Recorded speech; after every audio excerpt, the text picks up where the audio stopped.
c'est de la poudre de perlimpinpin. Nous avons les moyens et la volonté de nous retrouver autour de valeurs et d'objectifs communs.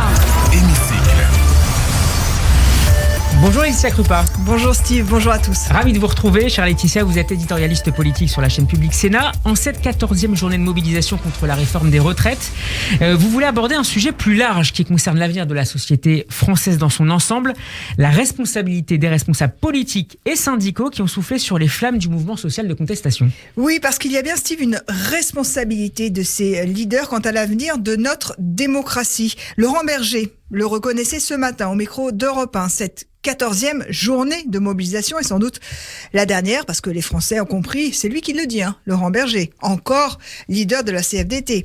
Donc les Français ont compris que le Conseil constitutionnel a validé déjà la réforme des retraites. Ils ont compris que dimanche dernier, le gouvernement a publié au journal officiel les premiers décrets d'application de la réforme, notamment ceux concernant le report de l'âge légal de départ de 62 à 64 ans.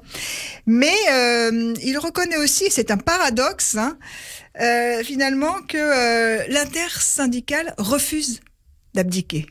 Nous l'avons vu, l'intersyndicale refuse d'abdiquer avec des termes qui sont répétés depuis le début du conflit. C'est même devenu un mantra des oppositions. L'exécutif, disent-ils, aurait mis en péril notre démocratie. On va écouter le patron, encore pour quelques jours, de la CFDT, Laurent Berger, qui lui se félicite d'avoir gagné des adhérents et de faire carrément rempart au Rassemblement national. Publié nos chiffres hier. On a fait plus d'adhérents en 2022 et surtout en 2023, on a 43 000 personnes en plus qui ont rejoint la CFDT. Je crois que rien que le chiffre 43 000, c'est plus que certains politiques, le nombre d'adhérents de certains partis politiques. Aujourd'hui, on a à peu près, sans doute, autour de 650 000 adhérents. On en avait 612 000 fin 2022 et vous voyez bien qu'on augmente. Donc, et à chaque fois, on le fait en étant très ferme sur nos valeurs, nos ambitions et nos pratiques. C'est-à-dire que la démocratie, c'est pas simplement que des idées, c'est aussi de la pratique démocratique et c'est ça qui pêche aujourd'hui.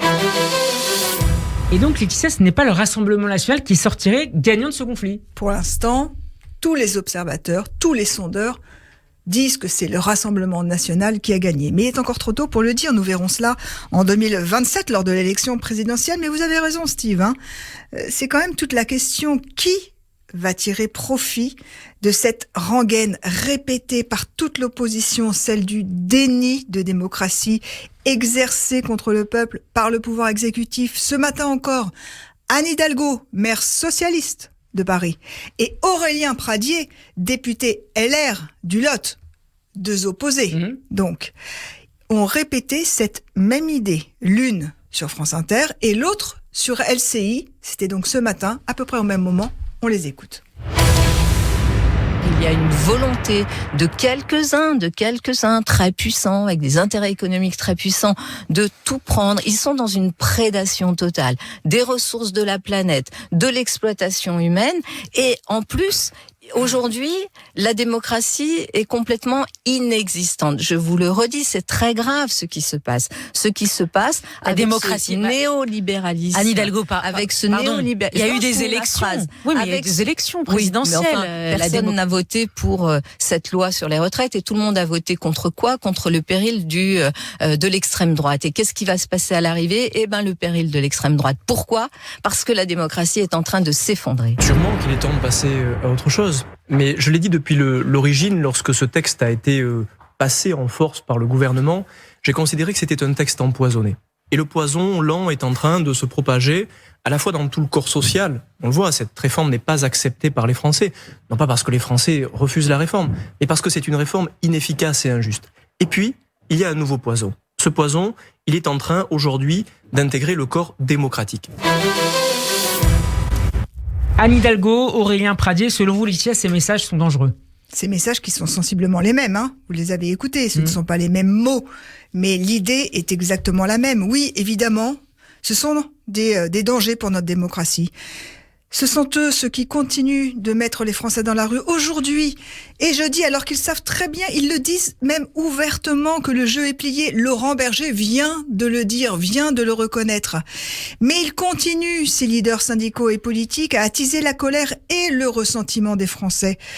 Les Français de la classe moyenne et populaire, ils ne visent pas n'importe qui. Alors, Steve, regardons ensemble, s'il vous plaît, l'histoire du XXe siècle pour constater et comprendre que tous les régimes autoritaires, fascistes, ont commencé comme cela, en utilisant, en instrumentalisant la colère populaire de ceux qui se sentaient injustement déclassés, en instrumentalisant les rancœurs et non en désignant les responsables, les gouvernants et plus généralement les élites.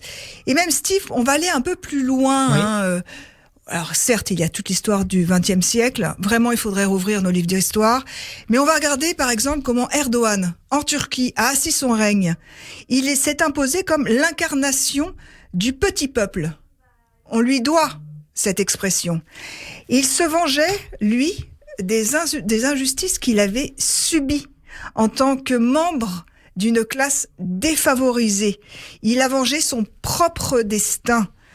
Or, Steve, je dis juste, attention au climat qu'ont installé les politiques et les responsables syndicaux qui ont tous utilisé les mêmes termes, quel que soit leur bord politique, on vient de l'entendre, les termes de déni de démocratie ou de mépris. Les questions qui se posent pour l'avenir de notre pays sont multiples. Comment ces messages vont-ils infuser dans la population? Quel sera le climat social qui va s'installer pour le dernier quinquennat d'Emmanuel Macron? Comment se sortir de cette opposition dangereuse entre peuple et élite? Comment éviter le populisme ou le fascisme alors que le terrain n'a jamais été aussi près à leur éclosion? Il sait, nous n'avons pas encore de réponse à ces questions. Non, mais je voulais juste pointer aujourd'hui la responsabilité, encore une fois, de tous ceux qui, pour des raisons souvent de promotion personnelle, de combat personnel, de vengeance politique, et aussi peut-être ce sont leurs propres destins qui ont compté, qui ont pesé dans la balance. Ils n'ont cessé pendant ces 6 derniers mois d'agiter le chiffon rouge, parfois de façon hypocrite et en tous les cas en récupérant et en instrumentalisant le mouvement social. Alors bon, ils auront peut-être réussi à pourrir le dernier quinquennat d'Emmanuel Macron, mais à quel prix? À quel prix pour l'avenir de notre démocratie française?